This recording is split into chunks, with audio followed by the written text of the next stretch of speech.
Part 1. A cold winter night.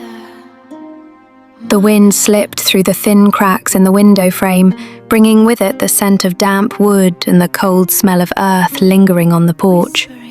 The edge of the faded curtain brushed gently against the wooden frame. The sound of fabric rubbing against the wood was very faint in the silent room. In the corner of the room, the girl curled herself up amid the thick white fur of a large dog. Her figure seemed smaller in the winter night, her arms wrapped tightly around herself, like someone who had lived through too many freezing days to the point of subconsciously shrinking back even in sleep.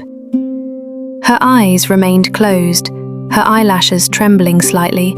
A tear welled up in the corner of her eye, then slowly traced down her cheek, silently, soundlessly, soaking into the soft fur clutched against her chest.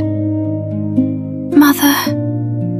The cry broke through her uneven breath, so faint it was almost carried away by the sound of the wind outside the door. The fingers buried in the white fur subconsciously tightened, the knuckles turning slightly white, as if in that long, freezing dream, she was still trying to hold on to a warmth that had departed this world a long time ago. "Mother!" The final syllable cracked slightly, her shoulders trembling very gently. Outside in the yard, a dry branch brushed against the porch, making a thin, raspy sound in the late night. "Father!" The voice broke between her disordered breaths. "Father doesn't love me anymore." There was no answer, only the wind continuing to pass through the room, carrying the cold smell of earth and the dampness of the winter night. She burrowed deeper into the dog, her hot, fragmented breath dissolving into the fur at its neck. Her lips moved slightly, a very faint name escaping, that carrying a longing that had stayed for too long in one's heart. "Helena." Her breath shuddered. "You said you would come back." The edge of the curtain swayed slightly, the moonlight on the wooden floor silently shifting a very small distance. "I tried." The voice grew thinner, like a candle that had burned down to its final bit of wax. "Why haven't you arrived yet?" The dog moved slightly, its large head slowly nudging closer.